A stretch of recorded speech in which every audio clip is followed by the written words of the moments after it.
अऊज़ु बिल्लाहि मिनश शैतानिर रजीम बिस्मिल्लाहिर रहमानिर रहीम रब्बि इश्रह ली सदरी व यस्सिर ली अमरी वहलुल उक़दतम मिन लिसानी यफ़क़हू क़ौली रब्बि ज़िदनी इल्मा अल्लाहुम्मा अरिनल हक़्क़ हक़्क़न वरज़ुक़ना इत्तिबाअह व अरिनल बातिला बातिलन वरज़ुक़ना इज्तिनाबा आमीन या रब्बल आलमीन।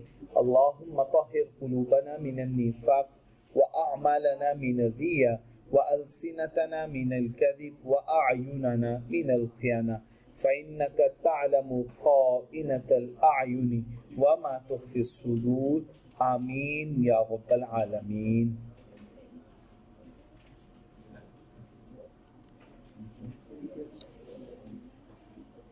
बच्चे क्वेश्चन नंबर 10.3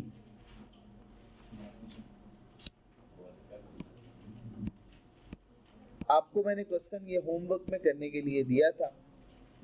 उम्मीद है आप लोग कर चुके होंगे। इस क्वेश्चन को सॉल्व करते हैं, अच्छे तरीके से पहले डिस्कस करते हैं। जैसे कल हम लोगों ने पहले इसकी सॉर्टिंग की थी कि किस किस हेड की इनकम है, उसके बाद देन हमने इसको सॉल्व किया था। इसी तरह से आज भी हम लोग कोशिश करेंगे। सबसे पहले इसकी रिक्वायरमेंट पढ़ते हैं। In light of the above information compute करनी है taxable income miss FH, year है tax year 2008, by giving brief explanation for the items. वो आइटम्स जिसको आपने इंक्लूड नहीं किया उसकी आपने वजाहत भी देनी है टैक्सेबल इनकम में। 15 मार्क्स का ये क्वेश्चन है। बच्चे स्टार्ट किया। Miss FH was working as marketing head with Consumer Products Limited (CPL) at following emoluments: basic salary per month, fully taxable, house rent allowance, fully taxable per month। अब कितने number of months है ये हम determine कर लेंगे। जितने number of months job की होगी, एम्प्लॉयमेंट में रही, उतने नंबर ऑफ मंथ से मल्टीप्लाई कर लेंगे। नहीं बताया होगा तो 12 से। यूटिलिटीज अलाउंस फुली टैक्सेबल 15,000 को उसी तरह से नंबर ऑफ मंथ से मल्टीप्लाई करेंगे। In addition to the above, cash emoluments के अलावा, कैश अलाउंसेस के अलावा, she was provided with Honda Civic car. Honda Civic car provide की गई एक्सक्लूसिवली फॉर ऑफिशियल यूज। अगर ऑफिशियल यूज के लिए प्रोवाइड की जाए तो फिर 0%। कॉस्ट कार की है 10 लाख रुपया। कंपनी की पॉलिसी है कि कार को बेचा जाएगा मिस एफएच को during the year at WDV। WDV उसकी कितनी है, जबकि fair market value at the time of sale कितनी है, 3 लाख। बेचा कितने में गया, 1 लाख में। तो इसका मतलब कंसीडरेशन कितनी पे की मिस एफएच ने, 100,000, जबकि उस दिन उसकी फेयर मार्केट वैल्यू 3 लाख। तो बेनिफिट कितने का मिल गया, 2 लाख का। वो 2 लाख का टैक्सेबल हो जाएगा अंडर दैट सैलरी, क्योंकि एम्प्लॉयमेंट रिलेशनशिप में किसी भी तरह का कोई भी बेनिफिट मिले वो टैक्सेबल होगा अंडर दैट सैलरी। मई 2008 में Miss FH was approached by Pharma industries private limited. इसे अप्रोच किया गया फार्मा इंडस्ट्रीज प्राइवेट लिमिटेड की तरफ से।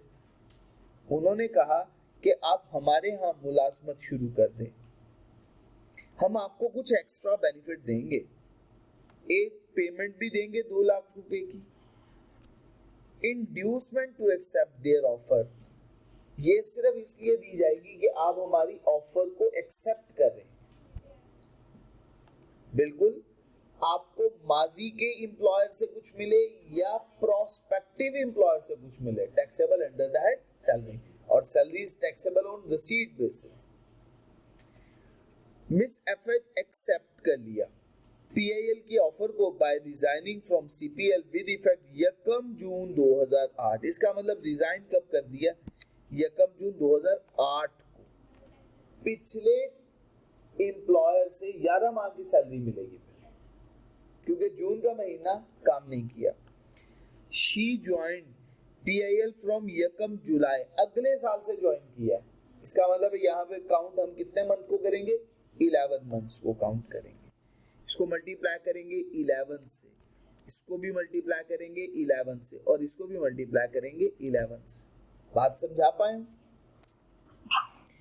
Amount of rupees 200,000 was however paid to her 29 जुलाई 29 जुलाई को मिल गई, सॉरी 29 जून को मिल गई, उसी साल मिल गई। तो इसका मतलब ये तो सैलरी में ऐड कर देंगे।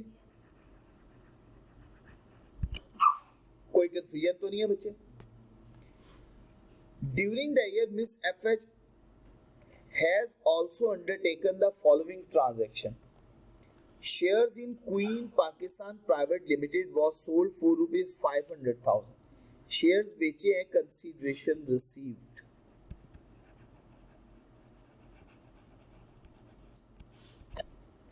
These shares were acquired in the tax year 2003 at a cost of rupees. ये shares कितने में खरीदे थे? 2 लाख रुपए में खरीदे थे टैक्स ईयर 2003 में। अच्छा, अब ये बताइएगा, ये कंपनी लिस्टेड कंपनी तो नहीं है, प्राइवेट लिमिटेड है, लिस्टेड कंपनी नहीं है, तो ये कौन से शेयर्स हुए? 37 के शेयर्स हुए। और ये हेड कौन सा हुआ? कैपिटल गेन का हुआ। और इससे पहले वाली जितनी भी इंफॉर्मेशन थी यहां से यहां तक, income from salary. Residential plot inherited विरासत में मिला 30 अप्रैल 2007 को, बेच दिया 10 लाख में 15 जून 2008 को। फेयर मार्केट वैल्यू प्लॉट की at the time of inheritance was rupees 3 lakh रुपए, ओरिजिनल परचेज कॉस्ट 2 लाख रुपए। ये कौन सी कॉस्ट कहलाएगी? Deemed cost.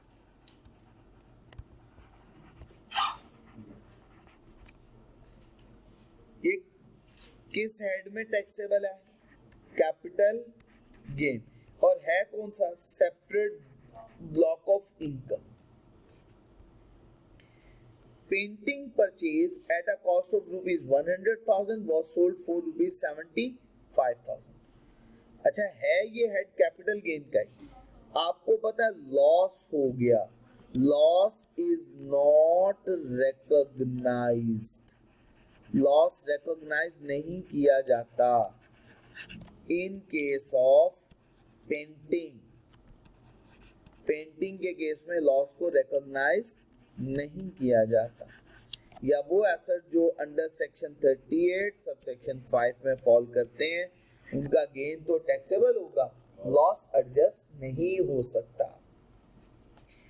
She had won a cash price of rupees 2,50,000 in a quiz show। अब देखें, ना ये मुलाजमत है, ना ही ये प्रॉपर्टी को आपने किराए पे दिया, ना ही बिजनेस है आपका, ना ही कोई सिक्योरिटीज पे गेन हुआ। तो रेजिडुअल हेड में ना इनकम फ्रॉम अदर सोर्स, और है भी ये एफटीआर। रेट क्या यूज करेंगे जी? आपको पता है कि अगर कैश प्राइस मिल रहा हो तो क्या रेट होता है? 2 पे सिर्फ 15% रेट है, बाकी सब पे 20%। Tax of rupees 50,000 was deducted from the price money under section 156। ये उसका सेक्शन का रेफरेंस दिया, याद करने की जरूरत नहीं। डिविडेंड की इनकम, ये भी एफटीआर की इनकम है, ऑफ रुपीज 50,000 लिस्टेड कंपनी से dividend was received after deduction of tax। Tax कितना डिडक्ट हो चुका होगा? 7,500 under section 150। An amount of rupees 50,000 was donated to an approved charitable institution। approved charitable institution को donation दी गई है। जी बच्चे, यहां तक कोई दिक्कत? इसके अगेंस्ट क्या होगा? Tax credit.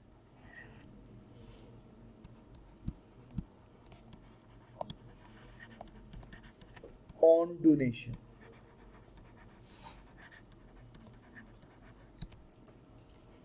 जी बच्चे, यहां तक बात सब क्लियर हो गई? कोई कंफ्यूजन तो नहीं? हमने सॉर्टिंग कर ली, अब स्टार्ट करते हैं इस क्वेश्चन को सॉल्व करना।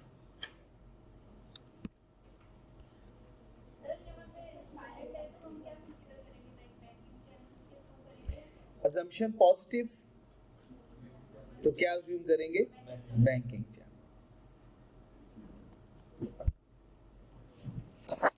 आऊज़ु बिल्लाहि मिनश शैतानिर रजीम, बिस्मिल्लाह।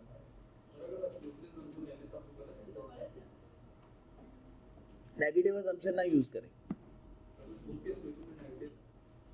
कि बैंकिंग चैनल के थ्रू नहीं बताया होगा, नहीं, मैं ये कह रहा हूँ कि नेगेटिव अजम्पशन यूज ना करें। कर सकते हैं लेकिन बेहतर ये नहीं है, बेहतर हमेशा पॉजिटिव। जैसे रेजिडेंशियल स्टेटस है, कभी किसी सवाल के अंदर उसने ये अज्यूम किया कि नॉन रेजिडेंट होगा, हमेशा रेजिडेंट की अजम्पशन लेते हैं, तो ये आप अजम्पशन ये यूज किया करें। जी हमने ब्लैक यूज करना है।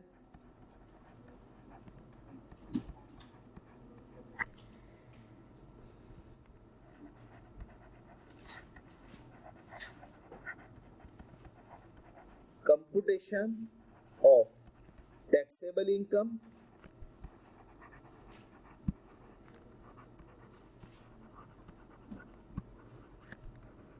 and tax liability,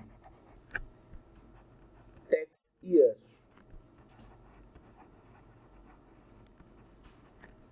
20x8, information है in rupees, income from salary.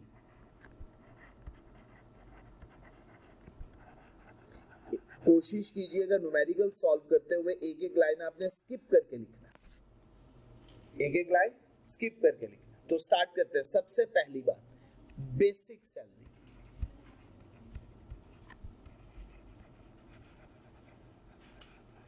Basic salary है बच्चे 100,000 इंटू 11,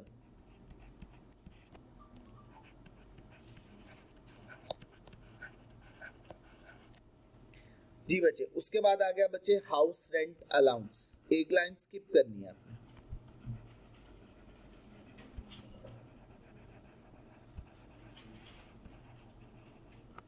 40,000 मल्टीप्लाई बाय 11,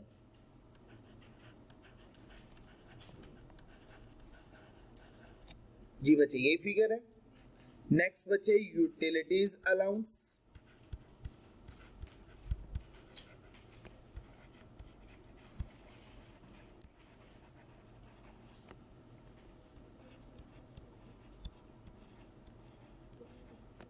मल्टीप्लाई करना बच्चे 11 से।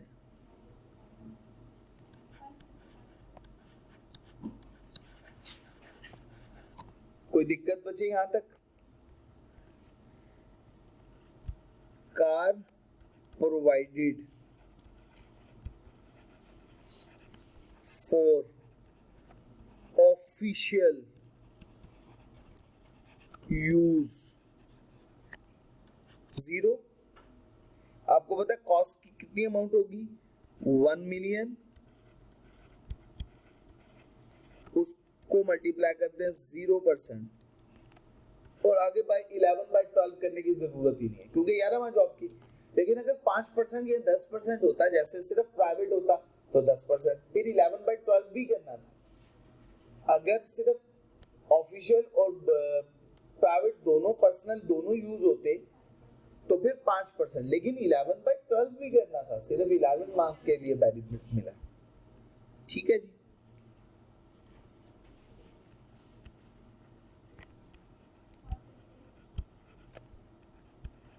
या परचेज लिख दो,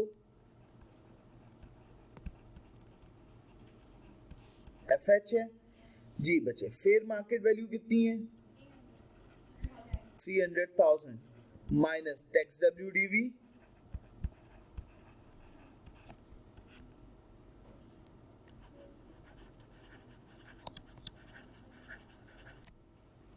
कोई दिक्कत तो नहीं है बच्चे यहां तक? जो जो इंफॉर्मेशन हम सॉल्व करते चले जा रहे हैं उस पर टिक करते चले जा रहे हैं। अच्छा जी, उसके बाद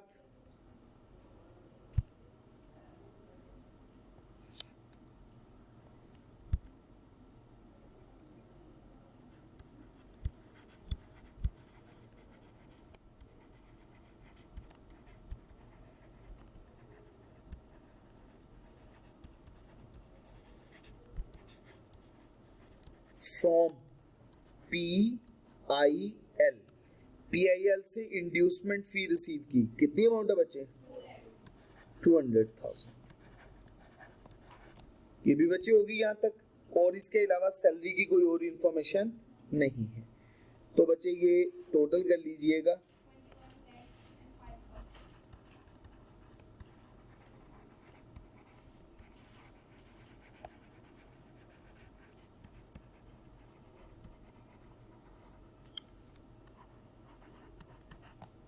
$21,50,000 या 5,000? 5,000 ये टैक्सेबल सैलरी आ गई। नेक्स्ट बच्चे इनकम फ्रॉम प्रॉपर्टी का हेड नहीं है, बिजनेस का हेड नहीं है, और उसके बाद आ गया capital gain.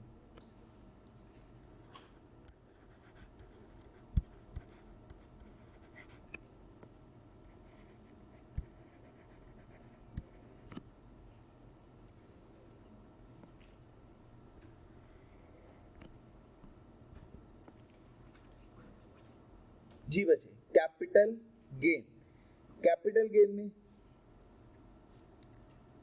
disposal of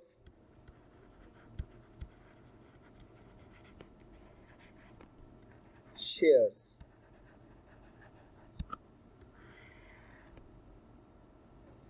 consideration received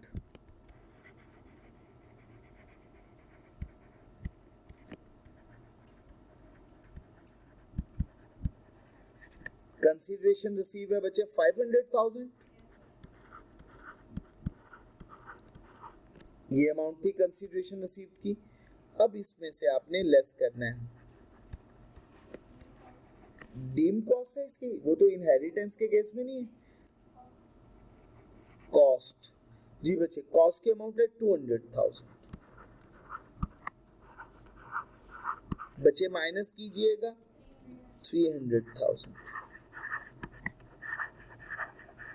जी बच्चे कोई दिक्कत?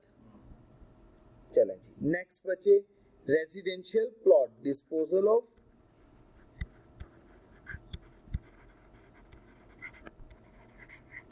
Residential plot,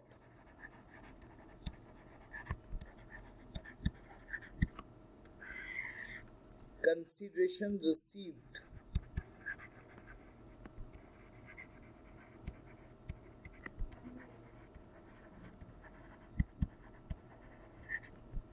$1 million। जी बच्चे इसमें से लेस करना है डीम्ड कॉस्ट,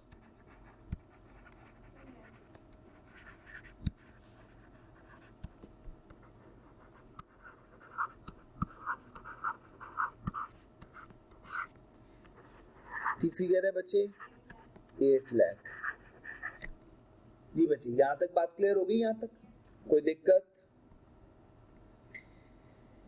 अच्छा कैपिटल गेन में पेंटिंग आ गई,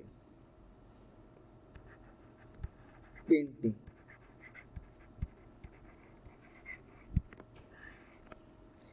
consideration received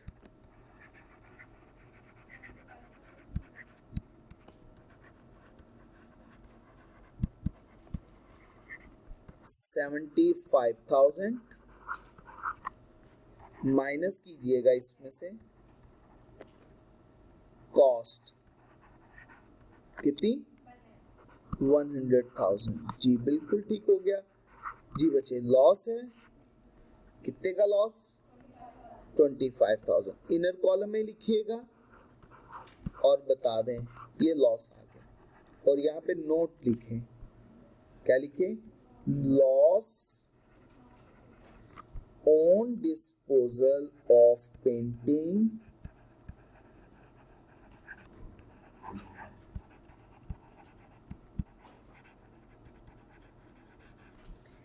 is not recognized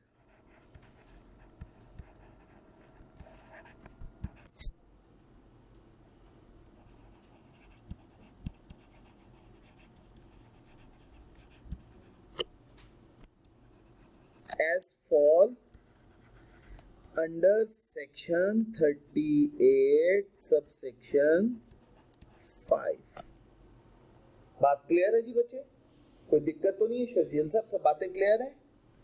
अच्छा बच्चे अब आप देखें कैपिटल गेन के तमाम हेड्स हमने सॉल्व कर लिए, ये भी हो गए। अब आ गया इनकम फ्रॉम अदर सोर्स। इससे पहले कि हम इनकम फ्रॉम अदर सोर्स पे जाएं तो फिर कैपिटल गेन का टोटल कर लेते हैं।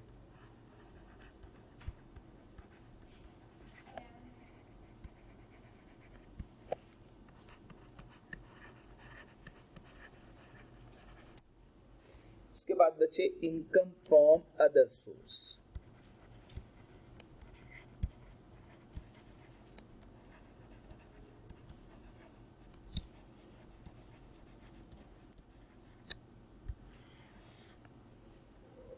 इनकम फ्रॉम अदर सोर्स, अच्छा इनकम फ्रॉम अदर सोर्स में कैश प्राइस कितनी अमाउंट है? 200,000।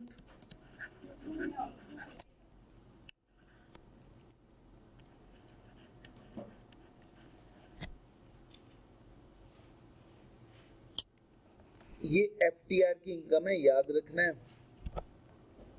और एफटीआर याद रखिएगा, एफटीआर का अपना कोई हेड नहीं होता, ये तो सिर्फ रेजिडुअल हेड की वजह से इनकम फ्रॉम अदर सोर्स में लिख दिया, अदरवाइज एफटीआर किसी भी हेड में फॉल नहीं करता। अच्छा इनकम फ्रॉम अदर सोर्स में एक तो ये हो गया, और कौन सी है? Gross dividend receipt.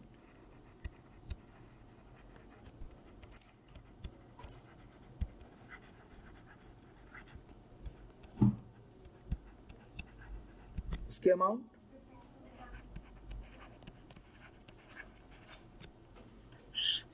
टोटल बचे 300,000।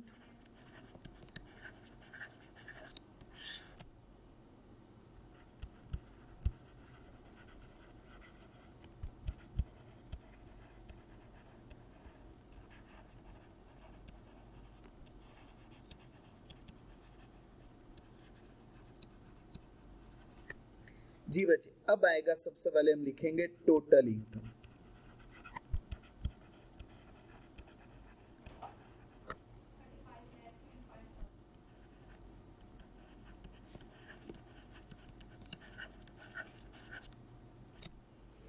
अच्छा बच्चे, अब इसमें से लेस करना है डिडक्टेबल अलाउंसेस।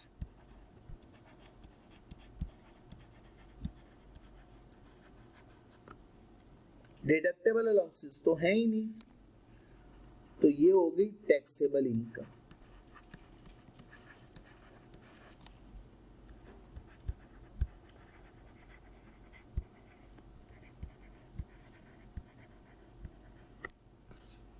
अब बच्चे इसमें से हमें लेस करना है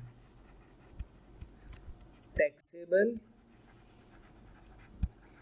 as separate block of income. ढूंढिएगा, सेपरेट ब्लॉक ऑफ इनकम है हमारी, शाबाश। Disposal of residential plot, immovable property के डिस्पोजल है सेपरेट ब्लॉक ऑफ इनकम। तो 8 लाख रुपया पहले इसमें से माइनस करें, ये माइनस हो गई। फिर उसके बाद less taxable as final tax regime. उसकी 2 इनकम हमने ऊपर लिखी तो ये भी एफटीआर की, ये भी एफटीआर की है, वो हो गया 300,000।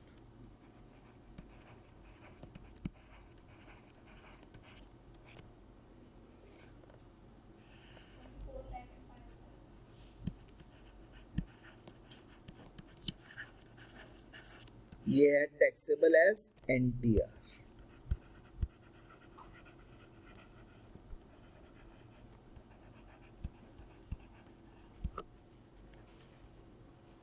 जी बात क्लियर हो गई अरसलान भाई? सबको क्लियर है बच्चे?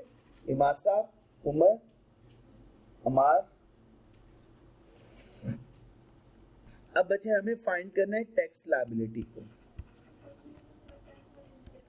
सिर्फ टैक्सेबल इनकम का हुआ, तो फिर इसी वजह से टैक्स क्रेडिट ऑन डोनेशन नहीं ना लिया हुआ, आगे सॉल्व नहीं किया होगा। अगर टैक्स लायबिलिटी कैलकुलेट करते तो फिर ही हम डोनेशन को टैक्स क्रेडिट ले सकते थे ना, वो टैक्स लायबिलिटी में से डिडक्ट। ठीक हो गया जी? तो मैंने ये क्वेश्चन में कंसीडर नहीं किया, उन्होंने सिर्फ टैक्सेबल इनकम का हुआ है, टैक्स लायबिलिटी नहीं का।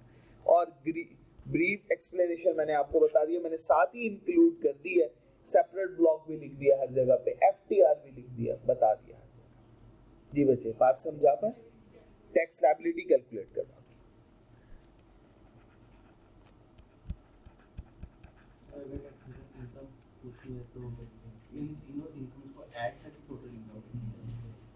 टैक्सेबल इनकम ये है, ये वाला बैलेंस, ये पूछा उसने, ये यहाँ तक करना है, ये बताएंगे तो ये आपका बैलेंस कंसीडर किया जाएगा।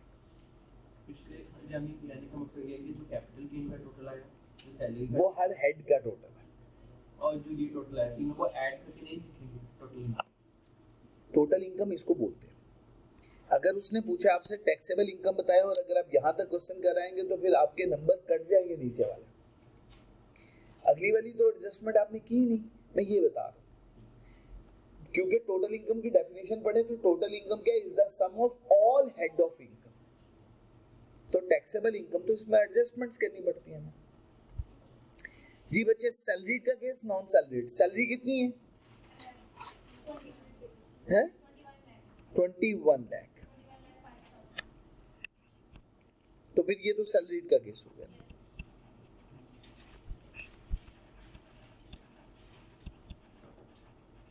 Multiply by 100 is equal to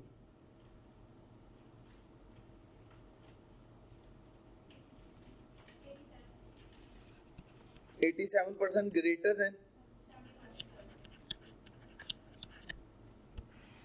salaried case है। 24,05,000 स्लैब देख के बताइएगा कौन सी स्लैब बन रही है? फोर्थ स्लैब 24 लाख से शुरू हो रही है, ऐसा ही है ना जी बच्चे? टैक्स ऑन रुपीज 2.4 मिलियन कितना? कोई दिक्कत बच्चे किसी भी बच्चे को? जी बच्चे next, tax on rupees exceeding 24 lakh कितनी अमाउंट है? 5,000। रेट है एट द रेट ऑफ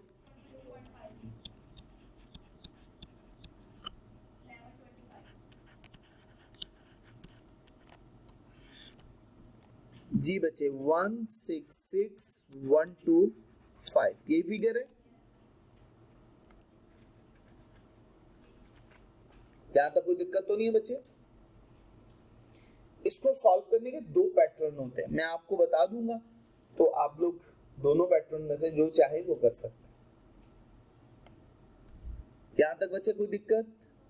सब लोग एक्टिवली मेरी बातों को सुन रहे हैं? आपको पता है टैक्स क्रेडिट सेपरेट ब्लॉक के अगेंस्ट भी अलाउ नहीं होते, एफटीआर के अगेंस्ट भी अलाउ नहीं होते, तो हमने सिर्फ एनटीआर के अगेंस्ट अलाउ करना। अगर आपको सेपरेट ब्लॉक का टैक्सेस में ऐड करना है तो पहले क्रेडिट्स माइनस करवाएं, फिर सेपरेट ब्लॉक का टैक्स आपने ऐड करना है, उससे पहले किया तो गलत हो जाएगा। अब हम इसमें से लेस करेंगे टैक्स क्रेडिट्स। आपको पता है 6 क्रेडिट्स अभी तक हमने पढ़े हुए हैं, उनमें से सिर्फ एक ही क्रेडिट यहाँ पे मौजूद है, tax credit on donation. Formula क्या है?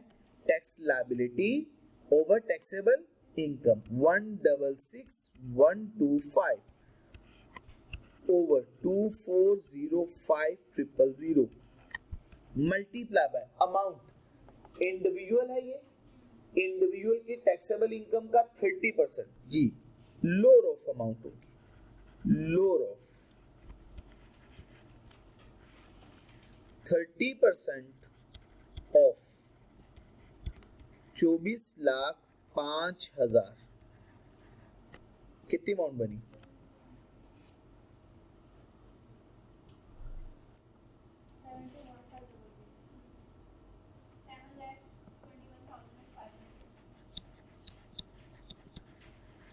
जी बच्चे ये हो गया। एक्चुअल अमाउंट कितनी है? Which ever is low 50,000।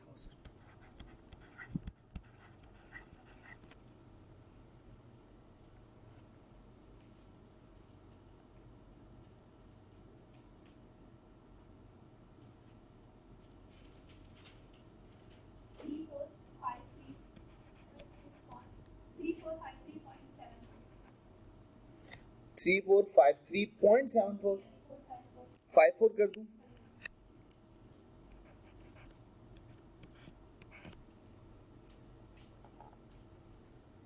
जी बच्चे यहां तक एक ही क्रेडिट था, डिडक्ट करके मुझे फिगर बता सकते हैं?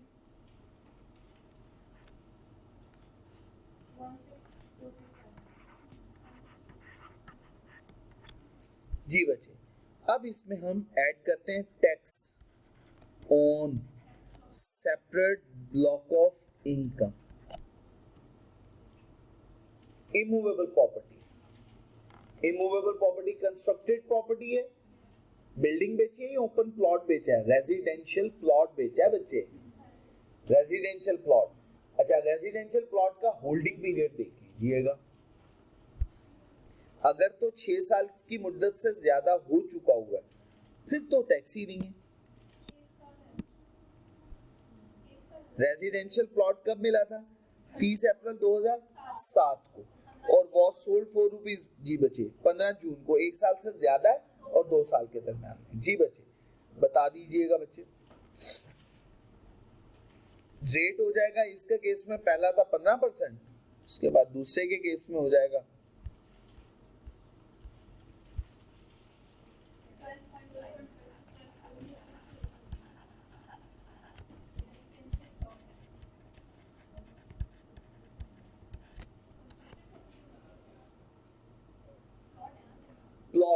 प्लॉट। जी बच्चे 1 लाख।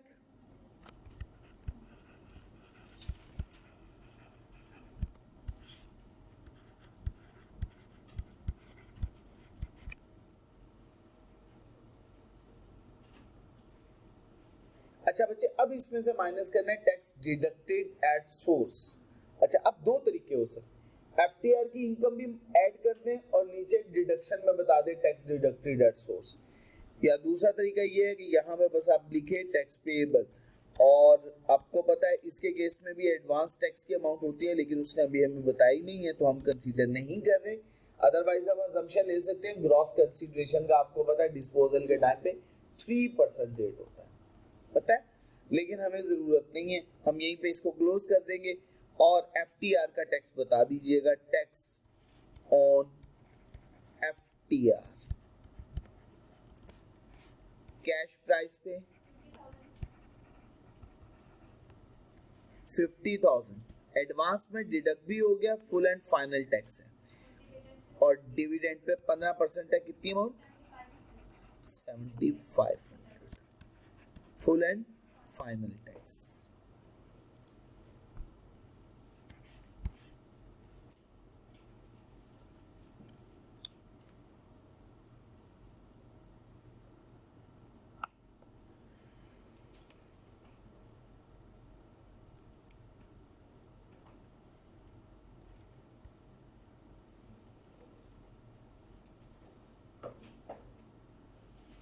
अभी तक बच्चे हम तकरीबन 3 सवाल बहुत अच्छे तरीके से तैयार कर चुके हूँ, ऐसा ही है।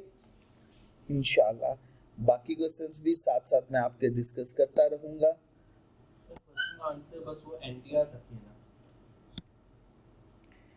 इस सवाल का आंसर नहीं तक ही था।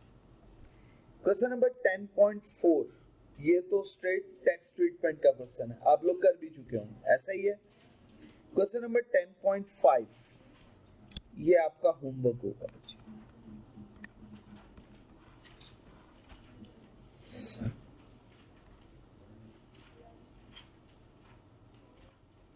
ठीक हो गया जी बच्चे, ये होमवर्क है, कल इंशाल्लाह इससे आगे डिस्कस करेंगे। और मैंने अभी ज्यादा न्यूमेरिकल क्वेश्चन आपको नहीं दिए क्योंकि कल आपका 1 to 5 चैप्टर का टेस्ट है। चलें, सुब्हानक अल्लाहुम्मा व बिहम्दिक अशहदु अल्ला इलाहा इल्ला अंता अस्तगफिरुका व अतूबु इलैक। अस्सलामु अलैकुम व रहमतुल्लाहि व बरकातुहू।